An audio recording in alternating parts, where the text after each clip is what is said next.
A'udzu billahi minasyaitonir rajim. Bismillahirrahmanirrahim.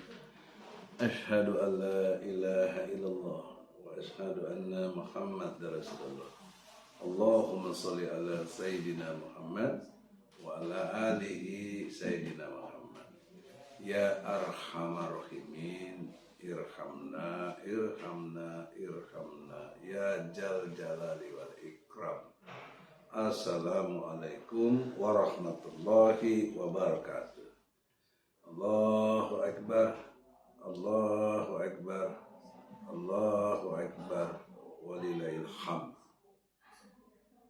Takbir sebentar lagi berkumandang di berbagai penjuru dunia yang tentunya mayoritas beragama Islam ataupun yang minoritas di negeri-negeri di dunia ini. Idul Fitri sebentar lagi tiba, insya Allah akan diramaikan atau dimeriahkan atau dirayakan ya, oleh kaum muslimin sedunia. Insya Allah khutbah Jumat lagi ya kebanyakan. Insya Allah khutbah Idul Fitri ke depan ini saya insya Allah di Masjid Anur Pondok Kopi Klender, insya Allah. Ada rekan dulu SMA 30 punya teman di situ. Kita bisa mengadakannya di situ. Problem seriusnya ada himbauan sholat Idul Fitri di rumah saja gitu.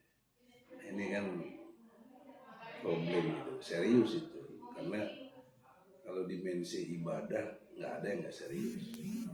Jangan klasifikasi wajib atau sunnah, tapi ini persoalan sholat yang sunnahnya tidak ada. Sholat Idul Fitri di rumah tuh nggak pernah sejarah begitu. Sholat Idul Fitri di rumah. Nah, mengapa gara-gara COVID-19 kok kita jadi tunduk kepada ciptaan Allah, si COVID itu? Kan mestinya kita tunduk kepada yang menciptakan si COVID. Maka dalam perspektif ini, kalau dibacakan lama ya, tapi sekedar catat aja, Al-Baqarah 125 itu masjid itu tempat berkumpul dan aman. Al-Baqarah 125. Nah, kalau sekarang dibikin social distancing, itu artinya menggugurkan nilai tempat berkumpulnya, bahkan melarang haji, umroh.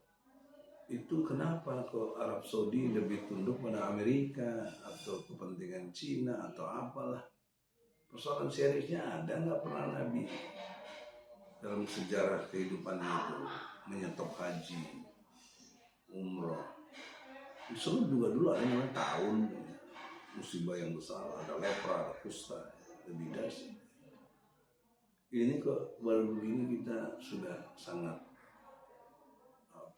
dimurkailah oleh Allah. Nah, oleh karena itu ini mengingat buat siapapun, terutama saya lihat gubernur-gubernur ya, terutama adikku, saudaraku Anies Baswedan, Gubernur DKI, janganlah ikut-ikutan melarang untuk PSBB-nya itu dalam konteks Idul Fitri. Jangan berani-berani tentang Allah, jangan berani-berani melanggar ayat-ayat Allah. Tadi saya ingatkan Al-Baqarah 125, contoh Al-Baqarah 114, kemudian Al-Baqarah juga 130, kemudian At-Taubah ayat 18, juga surat Jum'ah ayat 9. Itu semua justifikasi pembenaran dalam konteks sholat.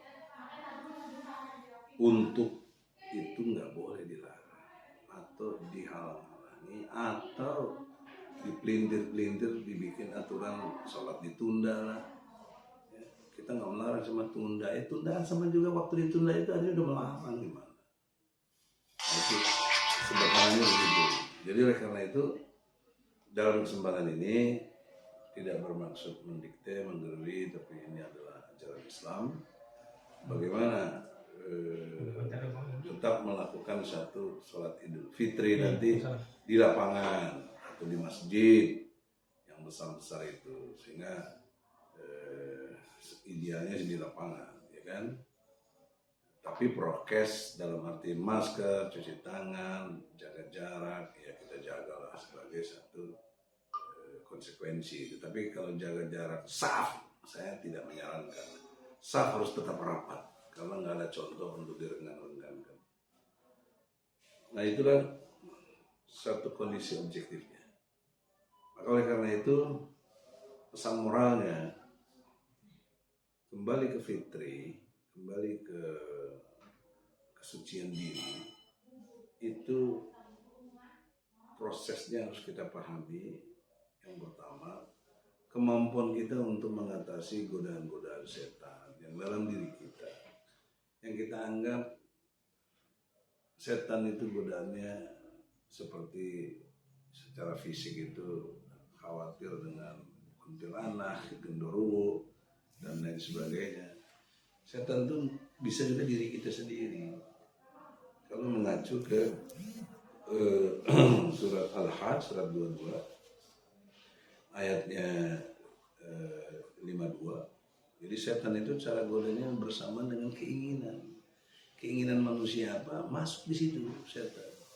Nah, setelah berproses, keinginannya diolah sedemikian rupa melalui apa? Nah, di surat An-Alfa surat Toha ayat 120. Masuknya itu keinginan ketemu dengan pikiran-pikiran jahat. Jadi pikiran jahat dan keinginan berjalin berkelindang, itulah godaan setan yang ada dalam diri kita.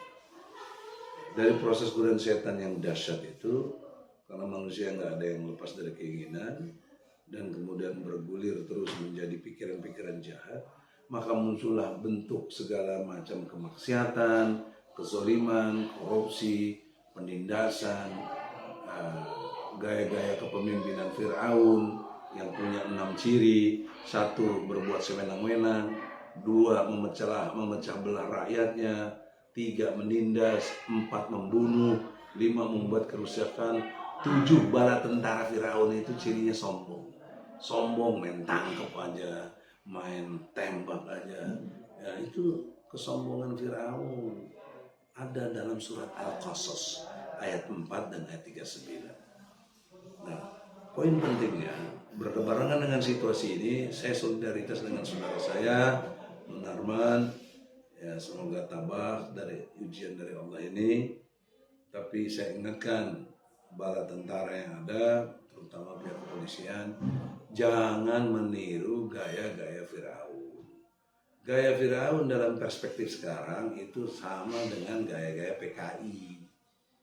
Jadi amat sangat berkecocokan PKI dengan gaya-gaya Firaun tadi. Ya 6 hal tadi itu, ya, membunuh, menindas, memecah belah, sewenang-wenang, membuat kerusakan dan sombong.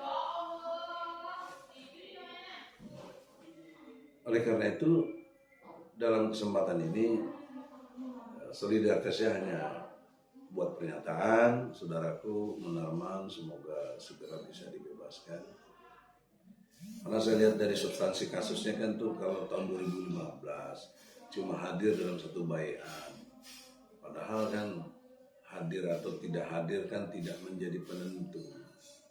Dan lagi pula yang menariknya secara ilmu hukum, ini langsung ditangkap sedemikian rupa karena keterangan BAP dari salah seorang yang pernah dibayar. Bandingannya si Ajis tuh, wakil ketua DPR, disebut namanya di persidangan, nggak diperiksa-periksa. Bagaimana hukum di negeri ini nih? Ya. Jadi saya kira diskriminatif luar biasa, bertentangan dengan pasal 27 ayat 1 UUD 45.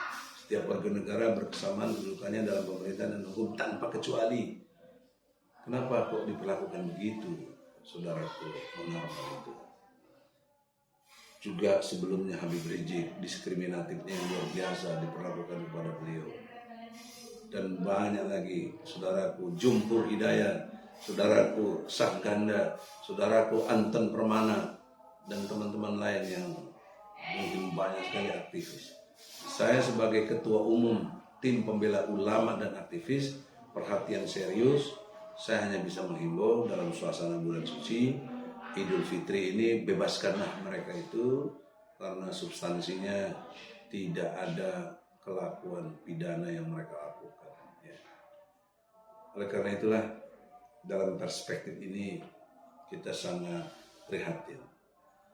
Ke depan, the future untuk konteks berkait dengan Idul Fitri, kita samakan persepsi, samakan kesadaran, samakan pentaatan kita kepada Allah Subhanahu wa Ta'ala.